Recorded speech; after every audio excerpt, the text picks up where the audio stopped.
Hey everyone, Mr. DVB here. So this morning I woke up kind of earlier than usual. I got up at 6:30 and I couldn't fall back asleep. So the first thing I decided to do was get up and go on my phone and download Disney Plus because I've been looking forward to it. I didn't pre-order it or anything like that. I don't really know why you would. So yeah, I purchased it. Currently it's actually a trial or whatever, but it starts paying after like a week. And yeah, so I'm pretty impressed so far. They have a lot of content on here. Obviously, it's pretty much like everything Disney in the past, like, well, since Disney was like created. So there's a lot of titles on here. You have all of the Star Wars films minus Solo and Last Jedi. You have like all the Simpsons seasons, like all 30 whatever of them. So lots of content on here.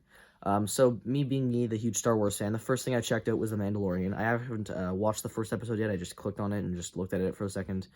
And then I looked at the Star Wars movies, and something kind of confusing happened.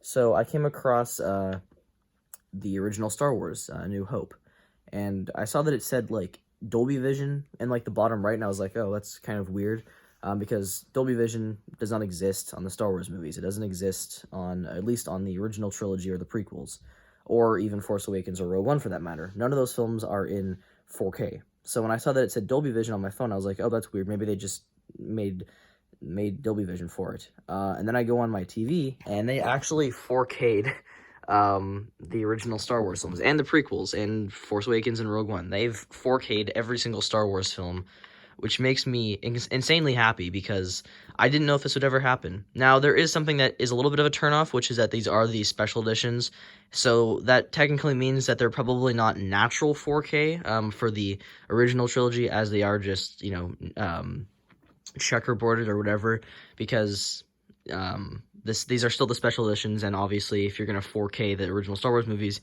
you'd need the original film tapes or whatever. And so yeah, so I imagine that they didn't actually use the legitimate film tapes for these, and then they just 4K'd it digitally, which is fine. It still looks better. It just doesn't look as good as it could have. But like for example, the prequels was what I was really interested in seeing, at least Attack of the Clones and Revenge, because those are shot on digital back when 4K wasn't a filming format typically, and they used 2K instead. So I'm interested in seeing how those look.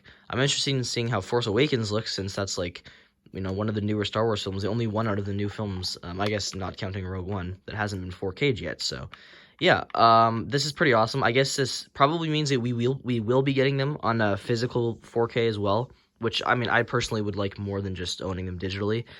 Now, one thing is that they actually kind of went a step back with the sound, because I have like this Dolby Atmos set up here, and not that they were ever done in Atmos or anything, but they were done in like 6.1, and these are just 5.1 for all of these, including Force Awakens, which on the Blu-ray had like a 7.1. So it is a step back in the audio department, which is a little bit of a shame, but video-wise, it's an upgrade. So yeah, I'm pretty happy. I went on and I also saw that Pirates of the Caribbean got 4K'd, so they 4K'd a lot of content for this. So Disney Plus is looking pretty great so far.